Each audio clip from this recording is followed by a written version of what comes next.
Bonjour tout le monde, aujourd'hui nous allons apprendre à coudre Oksana. Alors Oksana, c'est mon patron préféré de 2021, c'est vraiment celui que j'ai préféré patronner, que j'ai préféré coudre et que j'ai préféré porter. Et ça tombe bien, c'est également un modèle que vous avez beaucoup aimé.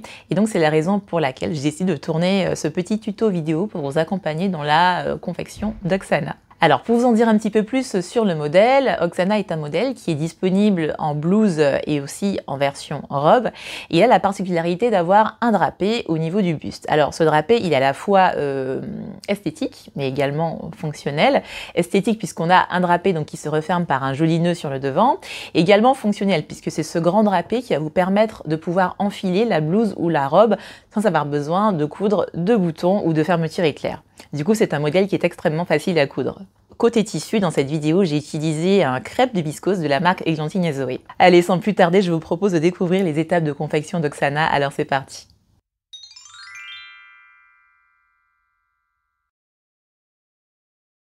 On va commencer par épingler endroit contre endroit, le devant gauche C contre le côté correspondant du devant milieu D. Pour ce faire, je commence à épingler mes deux pièces depuis le bas de la blouse ou bien de la robe.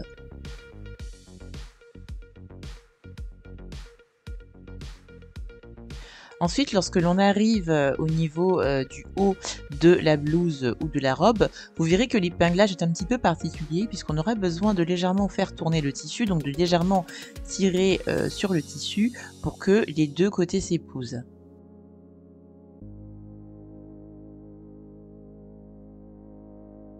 Donc pour que ce soit plus facile, moi ce que je fais, je commence par épingler les épaules. Donc je mets 2-3 épingles à ce niveau-là.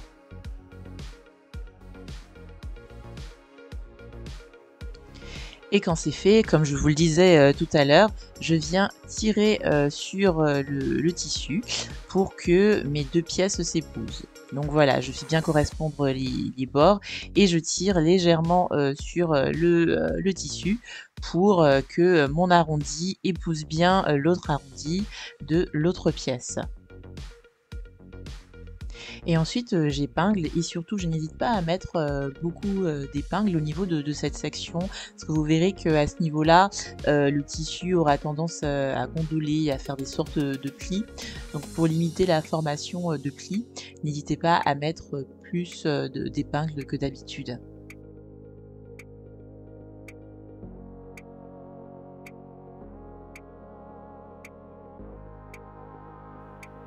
On passe maintenant à la machine à coudre et on pique à 1 cm du bord.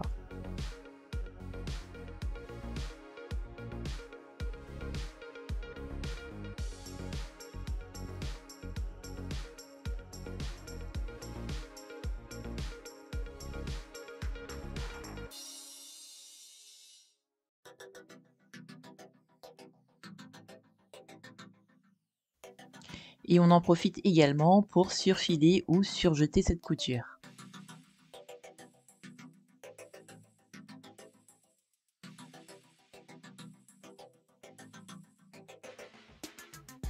Voilà, on a maintenant notre côté gauche qui est cousu. J'en ai également profité pour surfiler les petits côtés donc de la pièce D, de la pièce E, et j'ai également fait la même chose au niveau des petits côtés des deux pièces H. Donc je vous montre ça d'un petit peu plus près.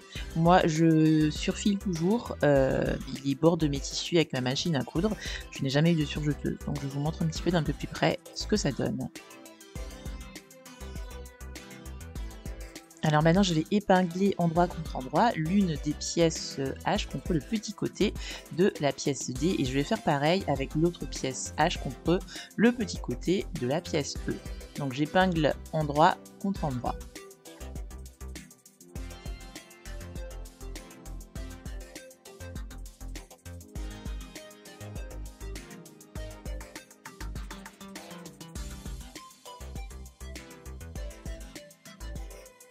Quand c'est fait, on passe sous la machine à coudre et on pique à 1 cm.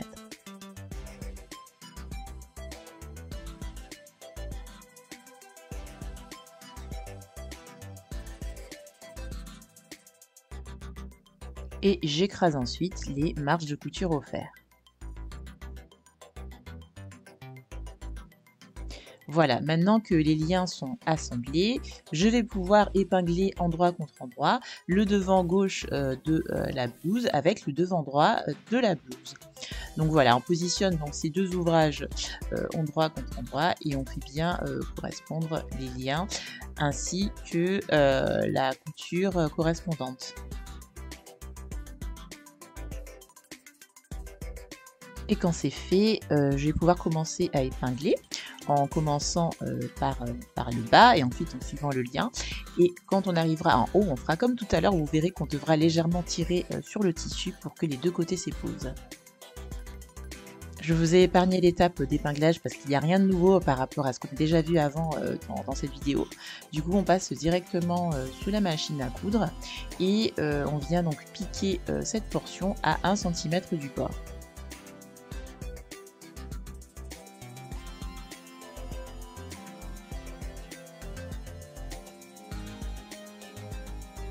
Quand on arrive au niveau de la pointe du lien, on laisse l'aiguille planter dans le tissu, on lève le pied de biche, on fait pivoter notre ouvrage, on rabaisse le pied de biche et on peut continuer notre couture.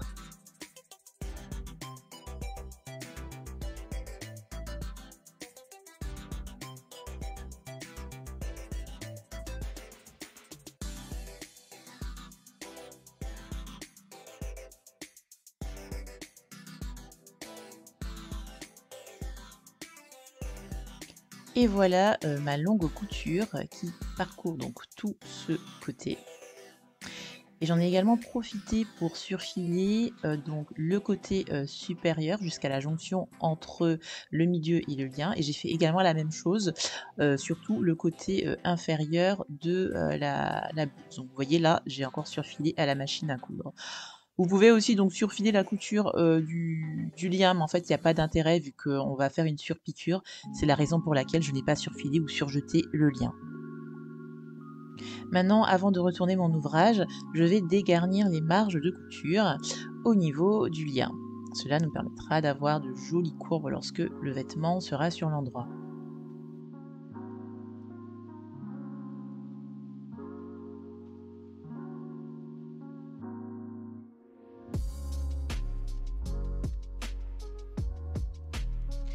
Quand c'est fait, je peux retourner le lien sur l'endroit. Et pour m'aider, moi j'utilise une petite baguette chinoise pour bien former l'angle qui est au niveau de la pointe de mon lien.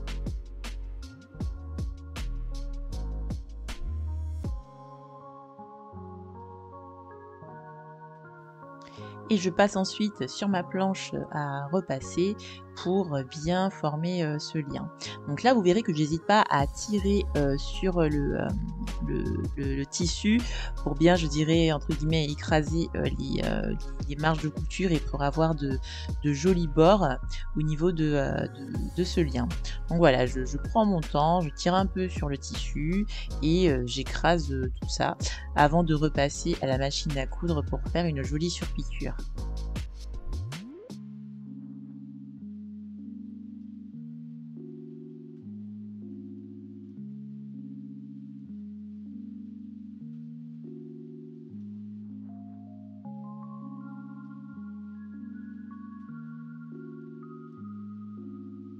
Maintenant sur la machine à coudre, je vais commencer ma surpiqûre en commençant au niveau de la jonction qu'on a entre le lien et le reste du vêtement.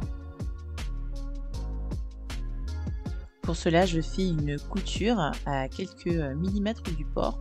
Alors dans le guide d'instruction, je crois que j'avais conseillé de faire cette couture à 4-5 mm du bord.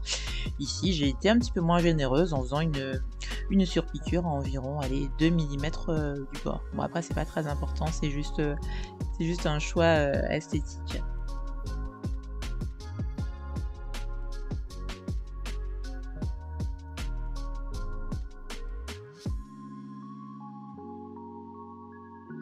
Et pour finir, je termine cette sous-piqûre au niveau de la jonction entre le lien et le reste du vêtement.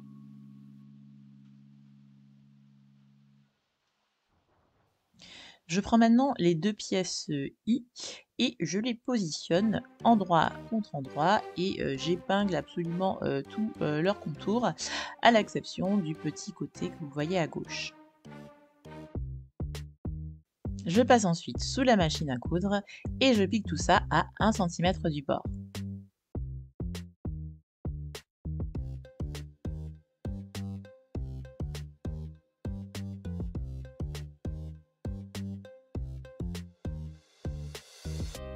Comme pour l'autre lien de tout à l'heure, je vais utiliser une paire de ciseaux pour dégarnir mes marges de couture et ensuite je retourne le tout sur l'endroit et je m'aide d'une baguette chinoise pour bien dégager l'angle de ce lien.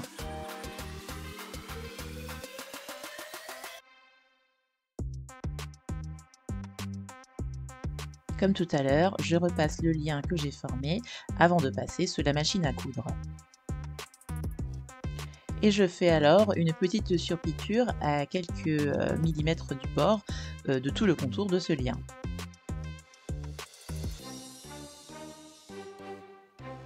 Quand c'est fait, je positionne ce lien sur l'endroit du côté gauche C. Et pour cela, je positionne donc l'extrémité non finie du lien entre les deux repères que l'on a au niveau de la pièce C.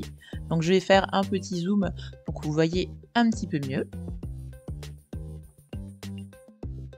Donc j'ai un premier repère ici et un second repère ici. Donc je viens positionner le lien entre ces deux repères. J'épingle et quand je passerai sous la machine à coudre, je ferai une piqûre à 5 mm du bord.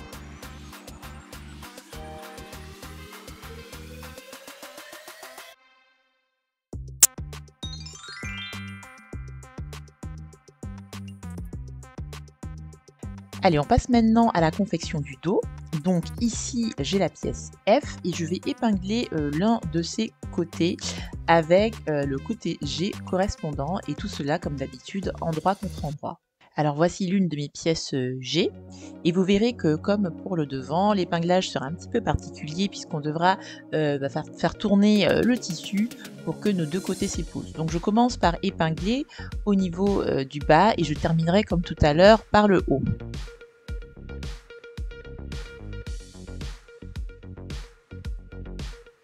Alors maintenant que l'on est au niveau du haut du dos, je vais prendre l'extrémité supérieure de la pièce G et je vais venir donc l'épingler sur le haut de la pièce F. Et vous verrez que là c'est un petit peu particulier puisque je vais légèrement faire dépasser la petite pointe de la pièce G quand je vais l'épingler sur la pièce F.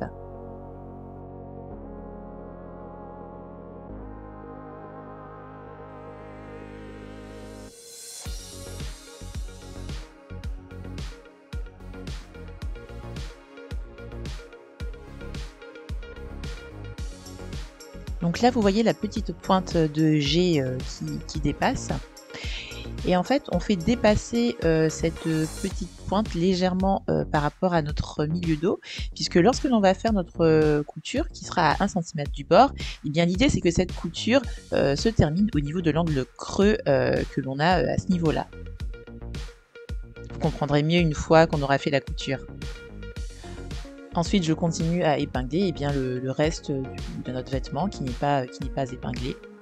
Donc là, hein, comme je vous le disais, on va légèrement tirer sur notre tissu pour que les deux côtés s'épousent. Allez, on passe sous la machine à coudre et on va faire une couture à 1 cm du bord.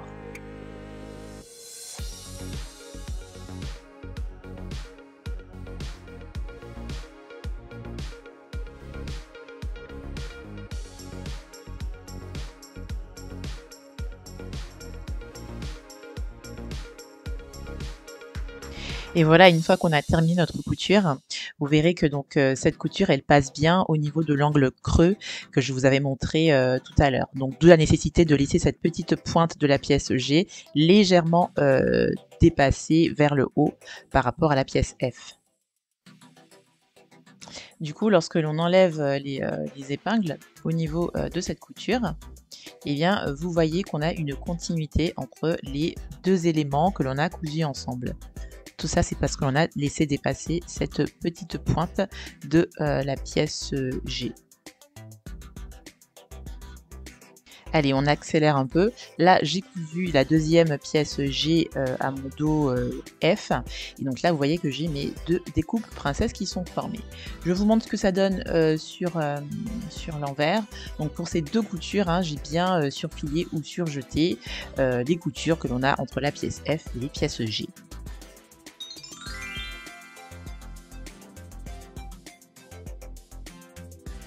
Allez, maintenant je positionne l'envers du dos contre ma table et je viens positionner par-dessus, endroit contre endroit, le devant de la blouse que l'on a cousu au début de cette vidéo. Et pour cela, je fais correspondre donc les côtés ainsi que les épaules. Et pendant la phase d'épinglage, je fais bien attention pour que les liens restent bien à l'intérieur du vêtement. Il ne faudrait pas qu'ils soient pris dans la couture.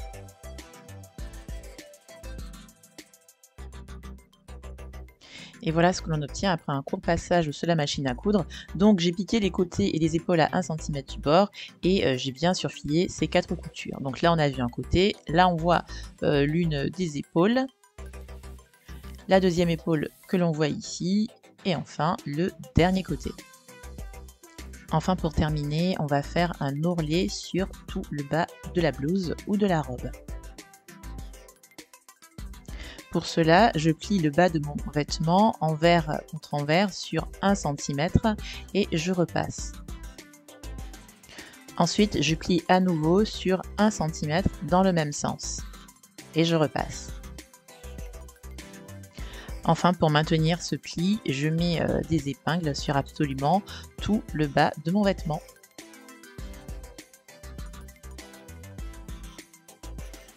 Et quand je passe sous la machine à coudre, je plie au plus près du pli intérieur.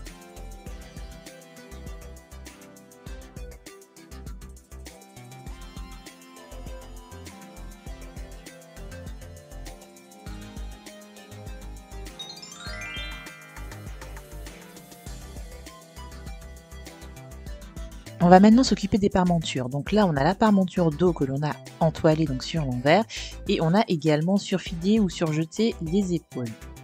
On a fait exactement pareil pour la parmenture devant que l'on a entoilée et on a aussi surfilé ou surjeté les coutures d'épaule. Maintenant, on positionne ces deux parmentures endroit contre endroit, on fait correspondre les coutures d'épaule et on épingle.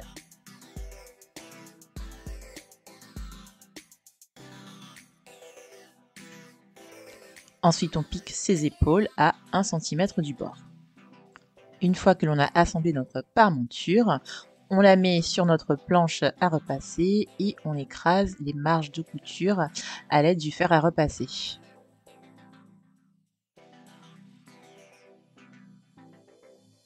Pour terminer la confection de ces parmentures, j'ai ensuite surfilé ou surjeté tous les bords extérieurs de cette parmenture. Ensuite, je fais correspondre cette parmenture avec l'encolure. Donc pour cela, je positionne la parmenture devant endroit contre endroit avec l'encolure du devant et la parmenture du dos endroit contre endroit avec le dos de notre blouse ou de notre robe. Pour épingler, je commence par faire correspondre la couture d'épaule de la parmenture avec la couture d'épaule du vêtement et j'épingle. Et je continue comme ça sur absolument tout le contour de mon encolure.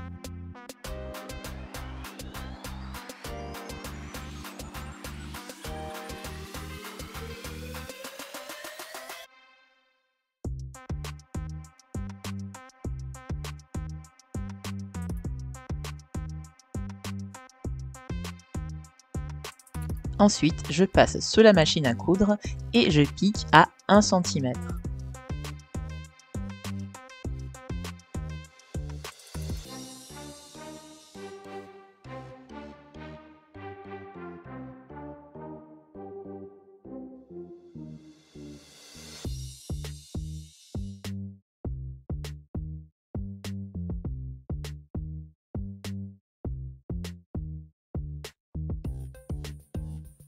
Une fois ma couture terminée, je dégarnis les marges de couture à l'aide de ma paire de ciseaux.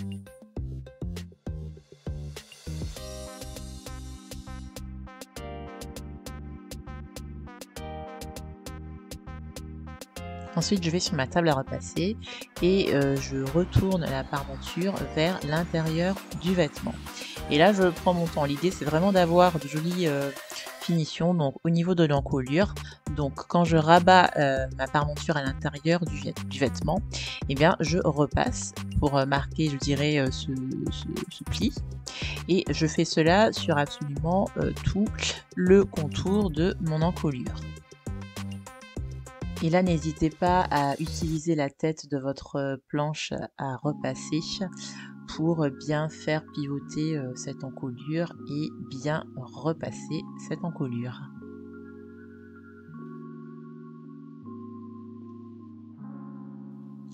Enfin, avant de passer à la machine à coudre, j'épingle toute l'encolure pour pouvoir ensuite surpiquer cette encolure à environ 4 mm du bord.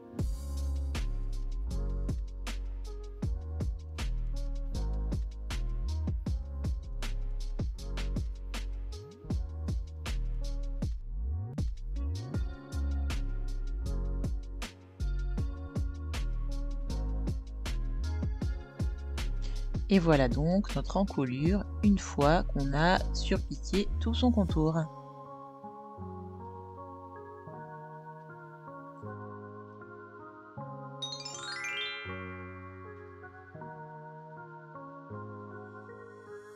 Allez, on passe maintenant à la confection des manches et on va s'occuper des bracelets. Donc là, j'ai pris l'une des deux pièces K que je plie donc endroit contre endroit, donc suivant le plus petit côté. Et donc j'épingle les deux petits côtés de cette pièce K, endroit contre endroit. Quand c'est fait, je pique à 1 cm du bord.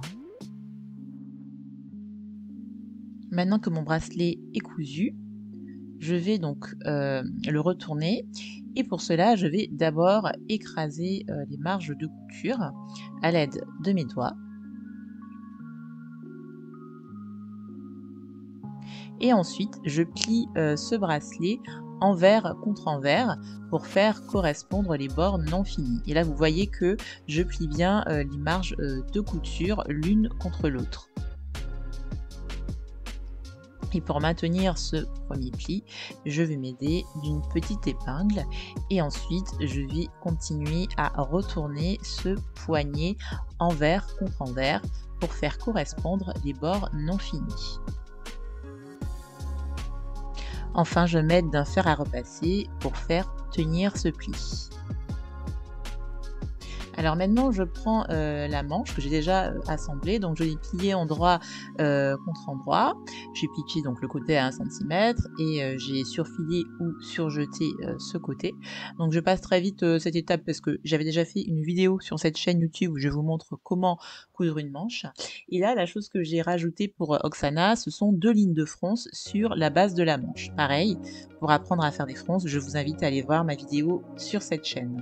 Donc ce que je fais, je prends la manche et je la retourne sur l'endroit. Ensuite, je vais tirer sur les fils de fronce qui sont à la base de ma manche. Donc en fait, je vais pré-froncer le bas de la manche et cela me permettra tout à l'heure d'assembler le poignet de manche, enfin, le bracelet de manche que l'on a cousu tout à l'heure. Donc je tire sur ces fils de fronce et bien je répartis de façon uniforme mes plis autour du bas de cette manche. Puis je prends mon bracelet de manche que j'ai cousu tout à l'heure et je viens repérer la couture de ce bracelet de manche parce qu'on va la faire correspondre avec la couture de notre manche. Donc je prends la manche donc qu'on a mis sur l'endroit et qu'on a froncé et j'insère cette manche à l'intérieur du bracelet de manche. Et là vous voyez qu'on a le bord plié de notre poignet qui est vers l'intérieur et le bord non fini de notre poignet qui vient correspondre avec la partie froncée de la manche. Donc là, comme je vous le disais, on fait correspondre la couture de la manche avec la couture du poignet et on épingle. On continue ensuite d'épingler sur tout le contour de ce bracelet de manche. Alors là, j'ai vraiment mis en super accéléré parce que c'est un petit peu fastidieux à faire. Donc l'idée, c'est vraiment de bien répartir les fronces de façon harmonieuse et de façon aussi à ce que la largeur du bas de la manche corresponde à la largeur du poignet. Donc voilà, on prend notre temps, on répartit tout ça de façon harmonieuse et on épingle au fur et à mesure tout ça. On peut maintenant passer sous la machine à coudre et on pique à 1 cm. Donc si vous avez l'habitude de faire des fronces, cette couture, eh bien, elle se fait entre les 2 fils de fronce que l'on a cousu tout à l'heure. Donc là encore, on prend notre temps. On a un bracelet de manche qui n'est pas très large, donc ce ne sera pas forcément évident à manipuler, mais rien de bien compliqué. Il faut juste qu'on prenne notre temps pour pouvoir faire cette petite couture sereinement.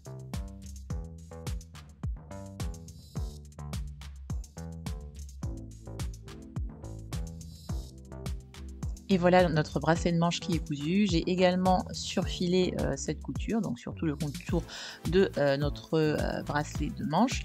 Maintenant, on peut le retourner vers l'extérieur du vêtement et il ne reste plus qu'à enlever les fils de fronce.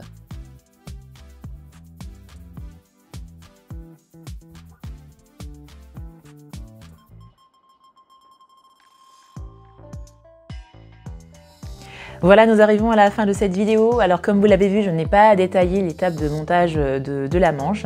En fait, j'avais déjà réalisé une vidéo entièrement dédiée à la confection des manches. Donc si vous ne savez pas comment coudre une manche, eh bien je vous mets le lien en barre d'infos.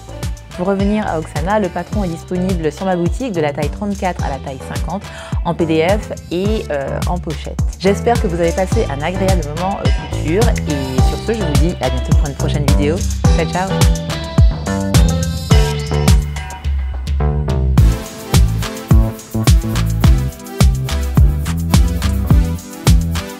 Thank you.